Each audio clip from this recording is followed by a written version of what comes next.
Hello mga kasangkayan, welcome ulit sa aking channel. So ngayon, magluluto ulit tayo ng ating ulam. So ang ating menu ngayon is sariling version ko na pork steak. So ang gagawin ko is maghihiwa muna tayo. So hiwain ko siya ng pahaba. So, ayan, may nahiwa na ako. Balik kong hiwa ko mga kasangkayan, hindi siya perfecto. Basta makahiwa. Mahiwa ko lang siya ng medyo, ninipisan ko pa. Ayan.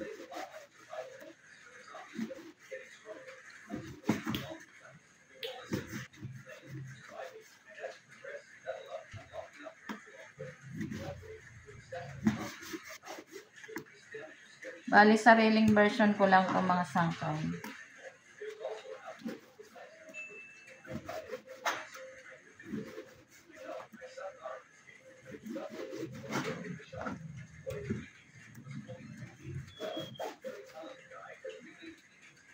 Bali, hindi natin ito isali, balat.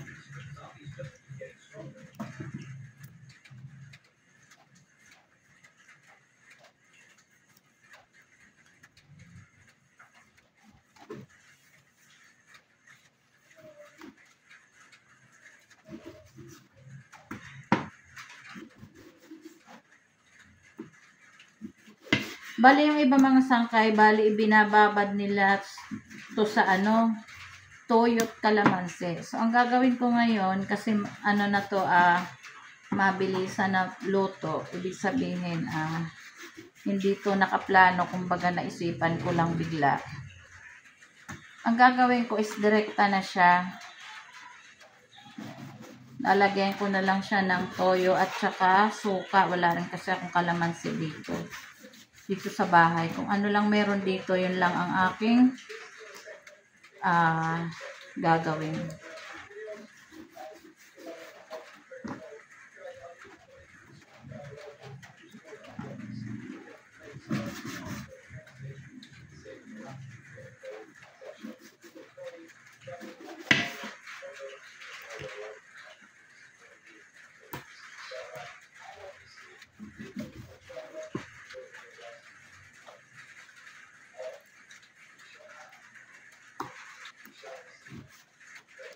So, ayan.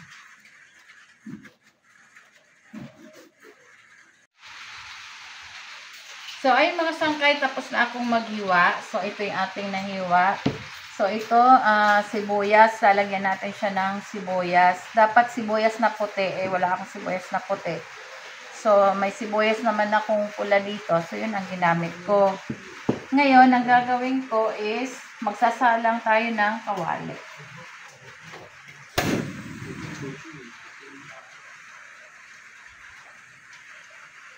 So, ang next natin gagawin is maglalagay tayo ng mantika. Medyo mainit na yung ating kawali. Bali, ang nilagay kong mantika, mga sangkay, is medyo konti lang siya.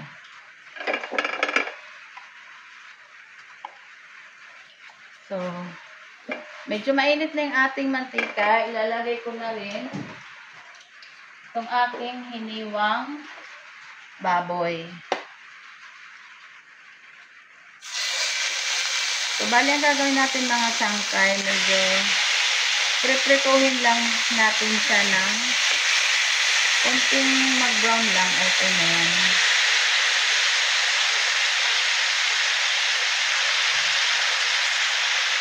So, yun lang mga sangkay.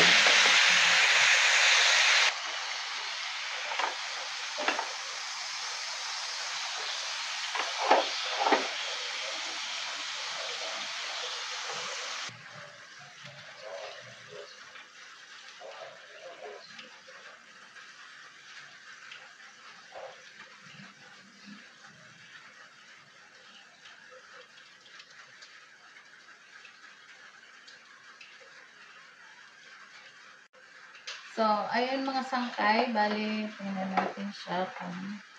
Bali, may nagtutubig pa siya. Pag natuyo yung tubig niya, tapos i-prito lang natin siya ng kaunti.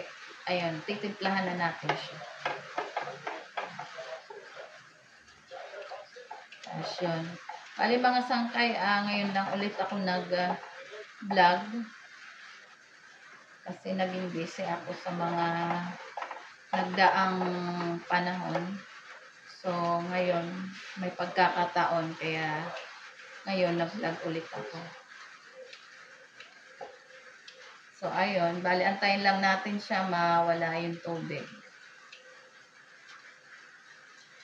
Tapos, napapansin siguro kung yung mga sangkay na medyo iba na yung nakikita nyo dito sa loob. Kasi mga sangkay, medyo pinagawa ko yung bahay. Pinalagyan ko ng kwartong isa. Para magkaroon ng office ang anak ko sa kanyang trabaho. So, yun. Kaya medyo nag-iba yung aking ng bahay.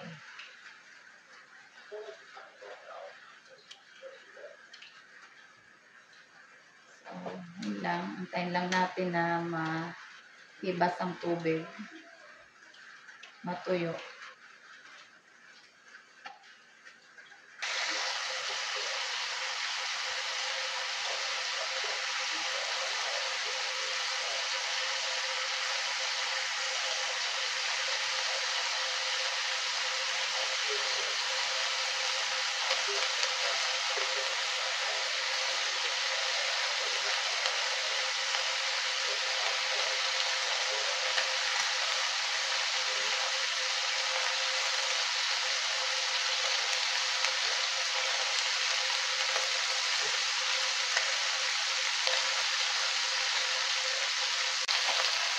Ayun mga sangkay, medyo natuyo na ang tubig.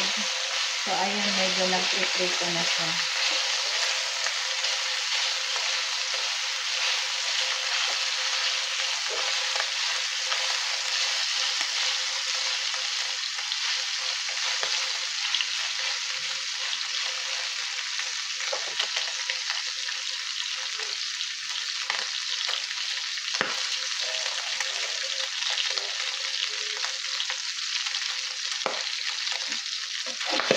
Ito. So, ayun mga sangkay, medyo brown na siya. So, sunod kong ilalagay yung sibuyas.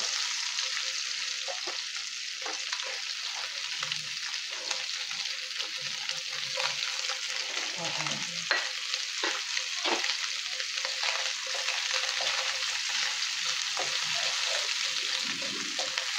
bali mga sangkay, sariling version ko lang to.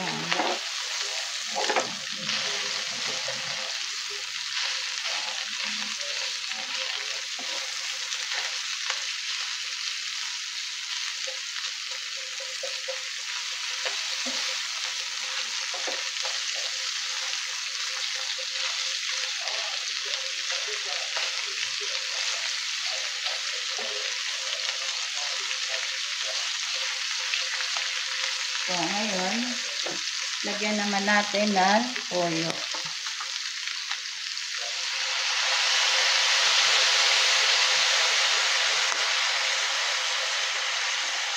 Medyo hinaan natin siya na apple mga sangkay kasi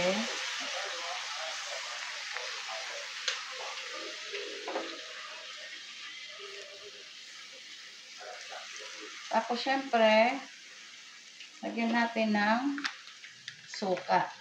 So ako mga sangkay, konti lang ako maglagay ng suka.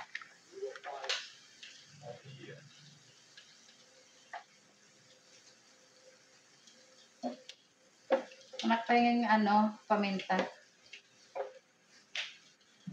So lagyan din natin siya ng paminta mga sangkay.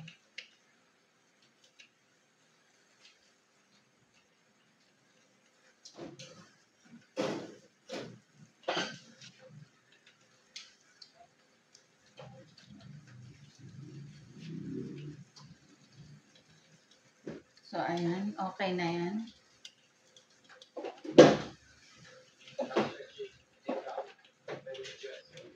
Bali, lalagyan ko siya ng konting sugar para lang maano yung alat niya tsaka yung asim. So, yun lang.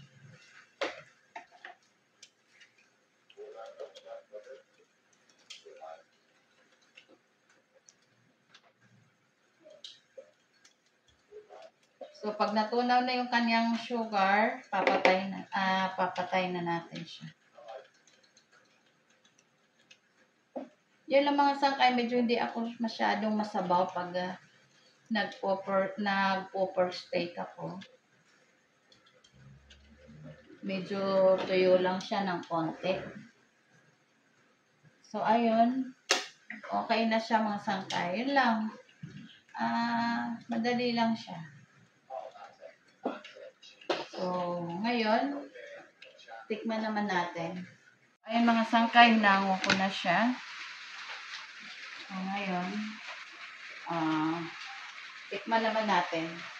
So, tikman natin mga sangkay kung okay kung ating luto. So, ayan.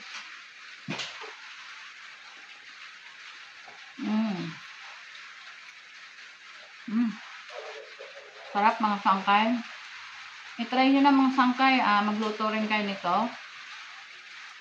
Gayahin nyo lang yung aking sariling version ng pork steak. Masarap. So, yun lang mga sangkay. Sana huwag kalimutang mag-subscribe, mag-like, at saka i-share nyo na rin mga sangkay. So, yun lang mga sangkay. Maraming salamat. God bless. See you in my next vlog. Bye-bye.